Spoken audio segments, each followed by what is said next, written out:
Hey, so I've got this like play scale Hogwarts Castle, which looks absolutely ridiculous, right? And it's complete, it's fully modular, and I love it to bits. However, I also have this big sort of UCS scale Hogwarts Castle. There it is over there. And I want to compare them. So let's do it.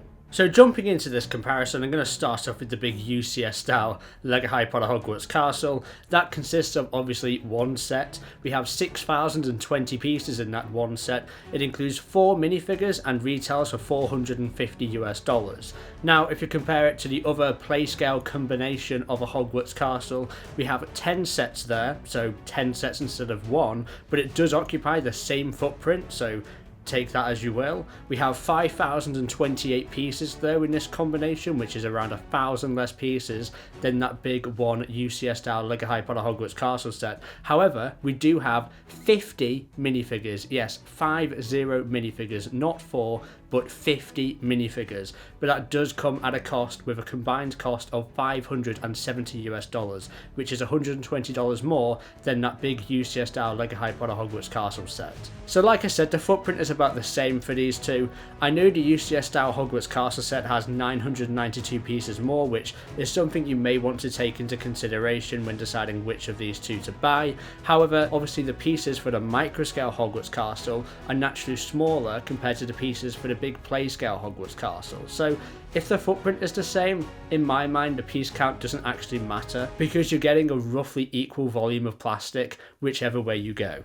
Now the big difference here is obviously the price. $570 is a lot of money, and it's definitely a considerable amount more than $450. But the big thing spending extra gives you is the minifigures. 50 minifigures cannot be understated. 50 minifigures is absolutely huge. Granted, you're getting a lot of duplicate characters. I don't know exactly how many individual, unique, different characters you get amongst those 50 minifigures. I'm guessing at least 30 to 35, where obviously with the UCS style Hogwarts Castle set, you are only getting 4. And I think it's worth the extra $120 personally. Now I do appreciate that $120 is a lot of money, but when you think you get 46 extra minifigures, I do think it's worth the extra $120, because that comes to roughly $2.70, $2.80 per minifigure, and I think that's worth it when you consider that CMFs are around $4 per minifigure now, so it's actually quite under that.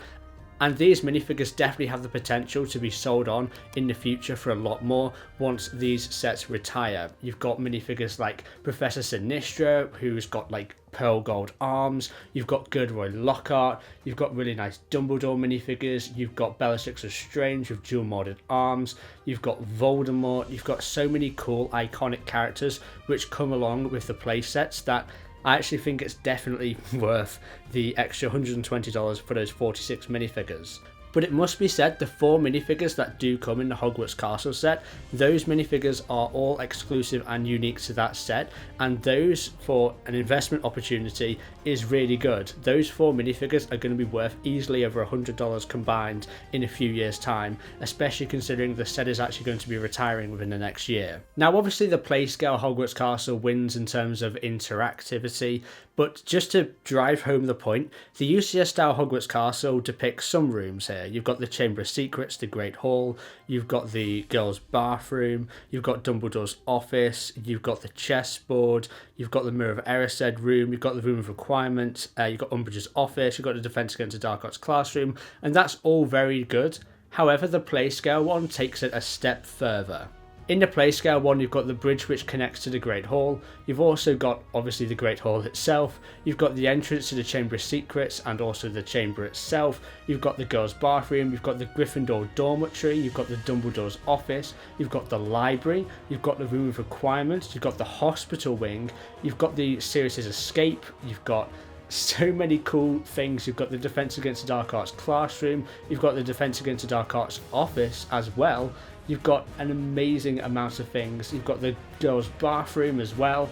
I'm obviously going to be missing some and just listing them off the top of my head, but you've got even more rooms, even Fluffy's chamber depicted in the play scale Hogwarts Castle, which is another win for that model.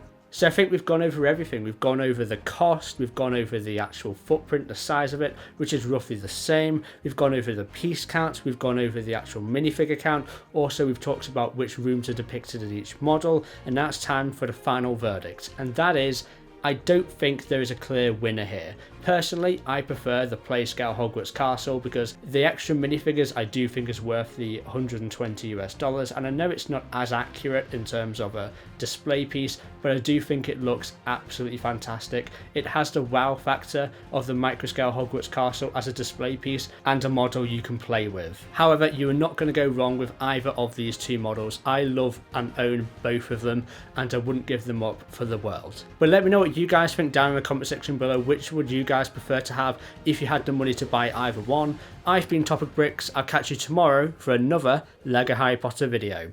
I'll see you there.